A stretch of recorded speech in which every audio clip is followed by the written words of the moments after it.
आज की इस वीडियो में दोस्तों मैं आपको बताने वाला हूं कि इंडसइंड बैंक में अपना जीरो बैलेंस अकाउंट घर बैठे कैसे ओपन करते हैं। अगर आपको इस बैंक में अपना जीरो बैलेंस अकाउंट ओपन करवाना है तो आप घर बैठे ओपन करवा सकते हैं। कहीं पर भी आपको एक बार भी जाना नहीं पड़ेगा और आधे घंटे के अंदर आपका अकाउंट एक्टिवेट हो जाएगा। मतलब आपको पूरा प्रोसेस कंप्लीट करना है, उसके आधे घंटे के बाद आपका अकाउंट एक्टिवेट हो जाएगा और उसको आप फ़ोन पे, गूगल पे, पेटीएम जहां पर भी लिंक करके चलाना चाहें आप चला सकते हैं।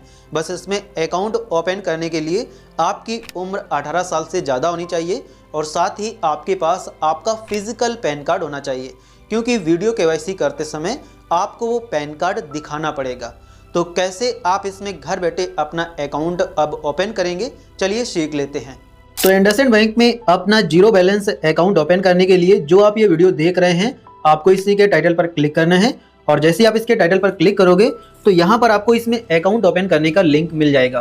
तो आपको इसी लिंक पर क्लिक कर देना है और जैसे ही आप इस लिंक पर क्लिक करेंगे आपको इंडसइंड बैंक की डायरेक्ट इस वेबसाइट पर भेज दिया जाएगा, जहां पर आप अपनी डिटेल्स को डाल करके इसमें अपना अकाउंट ओपन कर सकते हैं। तो इंडसइंड बैंक के जीरो बैलेंस अकाउंट की सबसे खास बात यह है कि जो आपका मोबाइल नंबर होता है वही आपका अकाउंट नंबर बन जाता है और आपको यहाँ पर अपना वही मोबाइल नंबर डालना पड़ता है जो मोबाइल नंबर आपके आधार से लिंक है। तो आप यहाँ पर अपना मोबाइल नंबर डालेंगे। जैसे ही आप मोबाइल नंबर डालोगे आपको यहाँ पर दिख जाएगा कि आपका अकाउंट नंबर क्या है। अकाउंट नंबर में बस 15 शुरुआत में ऐड हो जाता है और साथ ही अगर आपका अकाउंट नंबर अवेलेबल होता है तो वो भी दिख जाता है। इसके बाद नीचे आना है, टर्म्स को एक्सेप्ट करना है और कंटिन्यू पर क्लिक कर देना है। आपके नंबर पर ओटीपी जाएगा तो आपको ओटीपी वो डालना है और वेरीफाई पर क्लिक कर देना है। फिर आपको अपना आधार एंड पैन वेरीफाई करना पड़ेगा। तो यहाँ पर आप अपना आधार नंबर डालेंगे, फिर अपना पैन नंबर डालेंगे, टर्म्स को एक्सेप्ट करेंगे, नीचे आएंगे और सेंड वेरिफिकेशन ओटीपी पर क्लिक कर देंगे। उसके बाद आपके आधार रजिस्टर्ड मोबाइल नंबर पर ओटीपी जाएगा तो आप वो ओटीपी डालेंगे और जैसे ही आप ओटीपी डाल दोगे तो आपका जो ओटीपी है वो वेरीफाई हो जाएगा और इसके बाद आपको अपनी पर्सनल डिटेल्स को डालना पड़ेगा। तो यहाँ पर आप अपनी सारी पर्सनल डिटेल्स डालेंगे। तो सबसे पहले आपको यहाँ पर अपना ईमेल आईडी डालना है, जो भी आपका ईमेल आईडी है वो डालेंगे। उसके बाद आपको अपना मैरिटल स्टेटस चूज करना है कि आप मैरिड हैं या अनमैरिड हैं। फिर आपको यहाँ पर अपने माताजी का नेम डालना है, अपने पिताजी का नेम डालना है, अपना ऑक्यूपेशन चूज करना है कि आप करते क्या हैं। आपको यहाँ पर सारी कैटेगरीज मिल जाती हैं। मैं सेल्फ एम्प्लॉयड हूँ तो मैंने यहाँ पर सेल्फ एम्प्लॉयड पर क्लिक कर दिया है और उसी के अकॉर्डिंग फिर आपको अपना लाइन ऑफ बिजनेस भी बताना पड़ेगा, क्योंकि मैंने सेल्फ एम्प्लॉयड चूज किया है तो मैं किस चीज में सेल्फ एम्प्लॉयड हूँ वो मुझे बताना पड़ेगा। तो आप इस पर क्लिक करेंगे, अलग अलग कैटेगरीज आ जाएंगी तो अपने अकॉर्डिंग यहाँ पर आप सेलेक्ट कर लेंगे। सेलेक्ट करने के बाद आपको अपनी मंथली इनकम बतानी पड़ेगी कि आप कितना कमाते हैं मंथली, महीने का। तो जितना भी आप कमाते हैं अपने अकॉर्डिंग यहाँ से आप चूज कर लेंगे। उसके बाद आपको आपका परमानेंट एड्रेस दिख जाता है, जो भी आपके आधार कार्ड पर होता है वही आपका परमानेंट एड्रेस यहाँ पर दिख जाता है। लेकिन अगर आपको अलग से कम्युनिकेशन एड्रेस डालना है तो आप नीचे आएंगे और my current address is different from Aadhaar address पर क्लिक कर देंगे और उसके बाद आपको यहाँ पर अलग से कम्युनिकेशन एड्रेस डालने का ऑप्शन आ जाएगा। तो जो भी आपको अपना कम्युनिकेशन एड्रेस डालना है वो आप यहाँ पर डाल देंगे। लेकिन मेरा जो परमानेंट एड्रेस है वही मेरा यहाँ पर एड्रेस रहेगा कम्युनिकेशन में भी। बेसिकली क्या होता है कि अगर आप कहीं बाहर रह रहे हैं और आपके आधार पर आपके किसी दूसरे एड्रेस का पड़ा है एड्रेस और आप जहाँ रह रहे हैं आप चाहते हैं कि उसी एड्रेस पर हमारा पासबुक, एटीएम कार्ड वगैरह डिलीवर किया जाए, तो आपको यहाँ पर अलग से कम्युनिकेशन एड्रेस डालना होता है। लेकिन उसी एड्रेस पर आप रह रहे हैं तो वही आपका परमानेंट एड्रेस हो जाएगा। इसके बाद आपको नीचे आना है और नॉमिनी की डिटेल्स को डालना पड़ेगा। तो अगर आप नॉमिनी ऐड करना चाहते हैं तो I want to add nominee right now पर क्लिक करेंगे और उसकी आप यहाँ पर डिटेल्स डाल देंगे, नाम, रिलेशनशिप वगैरह। इसके बाद आपको नीचे आना है, अपनी यहाँ पर एडिशनल डिटेल्स बतानी पड़ेगी। तो आपको यहाँ पर तीनों में नो को सेलेक्ट कर लेना है। उसके बाद आप नीचे आएंगे और अपना ब्रांच सेलेक्ट करेंगे कि आप कौन सी ब्रांच में अपना खाता खुलाना चाहते हैं।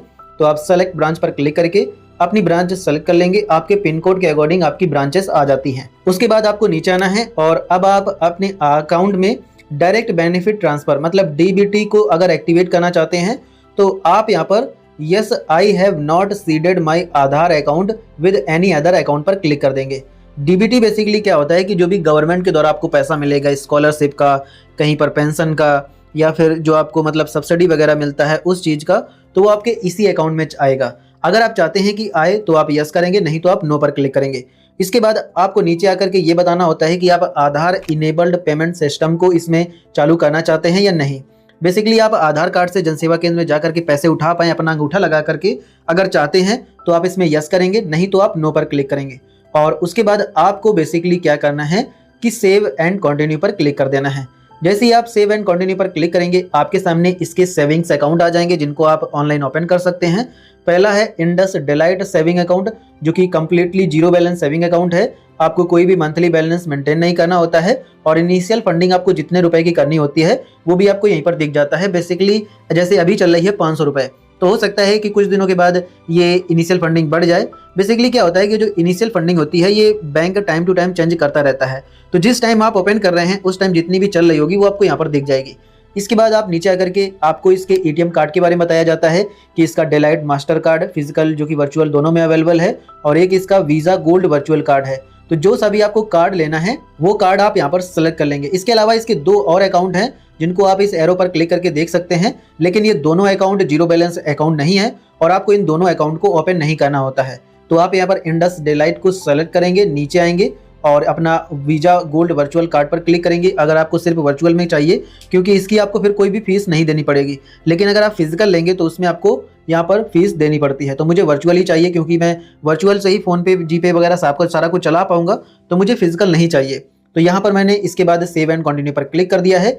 इसके बाद आपको पूरे अकाउंट ओपनिंग का पूरा आपका फॉर्म दिख जाएगा, जो आपने डिटेल्स डाली है वो आपको दिख जाएगी। एक बार इसको चेक करना है, नीचे फिर टर्म्स पर क्लिक करना है, नीचे आना है, डिक्लेरेशन को एक्सेप्ट करना है, फिर आपको कंफर्म पर क्लिक कर देना है और फिर आपको ये पैसे डिपॉजिट करने होंगे।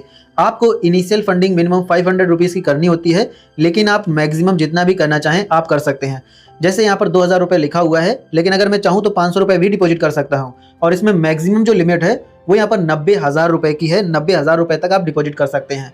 तो मुझे 2000 रुपये ही डिपॉजिट करने हैं अकाउंट ओपन करने के लिए। हालांकि बाद में मेरा मन करेगा तो मैं पूरे रुपए निकाल लूंगा और कोई भी मुझे चार्ज भी नहीं देना पड़ेगा और हमारा अकाउंट एक्टिव रहेगा हमेशा के लिए। तो आपको सिंपली यहाँ पर पे नाउ पर क्लिक करना है। जैसे ही आप पे नाउ पर क्लिक करेंगे उसके बाद आपके सामने पेमेंट गेटवे आ जाएंगे। आप यहाँ पर debit card, net banking, UPI किसी से भी पेमेंट कर सकते हैं। मुझे यूपीआई से करना है, मैंने यूपीआई पर क्लिक किया। आपके सामने यूपीआई ऐप्स आ जाएंगे, आप अपना ऐप चूज करेंगे जिससे भी आपको पेमेंट करना है। मैंने फोन पे पर क्लिक किया है। इसके बाद आप अपनी या किसी दूसरे की जिसकी भी यूपीआई आईडी से आपको पैसे डलवाने हैं अपने इस अकाउंट में, वो यूपीआई आईडी आप यहाँ पर डालेंगे और वेरीफाई पर क्लिक कर देंगे। जैसे ही आप वेरीफाई पर क्लिक करोगे आपका यूपीआई आईडी वेरीफाई हो जाएगा। इसके बाद आपको प्रोसीड पर क्लिक करना होगा। जैसे ही आप प्रोसीड पर क्लिक करेंगे उसके बाद आपके सामने यहाँ पर पेमेंट रिक्वेस्ट चली जाएगी आपके उस यूपीआई ऐप में जिसकी आपने यूपीआई आईडी डाली थी। तो वहां पर से जा करके आपको अपनी पेमेंट को कंप्लीट करना होगा। तो जैसे मैंने फोन पे की डाली थी तो मैंने अपना फोन पे ओपन किया, मेरे फोन पे में रिक्वेस्ट आ गई है। आप पे नाउ पर क्लिक करेंगे और अपनी बैंक से पेमेंट को कंप्लीट कर देंगे और जैसे ही आप पेमेंट को कंप्लीट कर दोगे तो सक्सेसफुली आपके जो पैसे हैं वो डिपॉजिट हो जाएंगे और आपका जो अकाउंट ओपनिंग का पूरा प्रोसेस है वो कंप्लीट हो जाएगा। यहाँ पर आपको दिखेगा आपका अकाउंट ओपनिंग का सारा प्रोसेस कंप्लीट हो गया है। इसके बाद आपको अपनी केवाईसी करना होता है, तो आप कंप्लीट योर केवाईसी में नाउ में प्रोसीड पर क्लिक करके केवाईसी कर सकते हैं। साथ ही नीचे आपको आपका अकाउंट नंबर और रेफरेंस नंबर भी देखने को मिल जाता है। इसके बाद अगर आपको केवाईसी करना है तो आप प्रोसीड पर क्लिक करेंगे। आपको केवाईसी करने से पहले अपना pen and paper, PAN card, location की परमिशन अलाउ करना है, इंटरनेट कनेक्शन अच्छा होना चाहिए और फिर आपको यहाँ पर मतलब अपना कैमरा पर चेहरा भी लाना पड़ेगा। तो ये सारी चीज़ें आपको ध्यान में रखना है। प्रोसीड पर क्लिक करना है। उसके बाद अगेन आपको यहाँ पर प्रोसीड पर क्लिक करना है और अगर इनके एजेंट्स अवेलेबल होंगे तो आपकी केवाईसी स्टार्ट हो जाएगी और अगर अवेलेबल नहीं होंगे तो आपको 1 साल का टाइम मिलता है। आप 1 साल में कभी भी वापस आकर के अपनी केवाईसी कंप्लीट कर सकते हैं और जो आपका अकाउंट है वो ओपन हो जाएगा सक्सेसफुली। इसके बाद जैसे ही आपका अकाउंट एक्टिवेट हो जाएगा आपको इस प्रकार से इंडसइंड बैंक के द्वारा मैसेज आ जाएगा जिसमें आपका यहाँ पर बैंक अकाउंट नंबर और IFSC कोड लिखा होता है और साथ ही लिखा होता है कि एक्टिवेटेड फॉर यूज, मतलब आप अब इसको यूज कर सकते हैं। और इसके अलावा ये भी कहते हैं कि आपको 1 साल में अपनी केवाईसी को भी कंप्लीट करा लेना है अगर आप रुकावट कोई नहीं चाहते हैं तो। इसके बाद आप नीचे आएंगे, आपको यहाँ पर बता दिया जाता है कि जो आपका वर्चुअल डेबिट कार्ड मतलब एटीएम कार्ड है वो आपको इंडसइंड बैंक के मोबाइल बैंकिंग एप्लीकेशन में देखने को मिल जाएगा। तो इस प्रकार से सक्सेसफुली आप इसमें अपना बैंक अकाउंट ओपन कर सकते हैं घर बैठे। इसके बाद आप अगर अपनी इस बैंक को फोन पे, गूगल पे में लिंक करना चाहते हैं तो लिंक कर सकते हैं इसके एटीएम कार्ड से, जो कि आपको इसके मोबाइल बैंकिंग ऐप में देखने को मिल जाएगा। तो इस प्रकार से आप इंडसइंड बैंक में घर बैठे अपना जीरो बैलेंस अकाउंट ओपन कर सकते हैं, जिसका पूरा प्रोसेस मैंने आपको बता दिया है। अगर आपको ये वीडियो पसंद आया है तो वीडियो को लाइक करिए। साथ ही अगर आपके मन में किसी भी प्रकार का कोई भी सवाल है तो आप हमसे कमेंट सेक्शन में पूछ सकते हैं।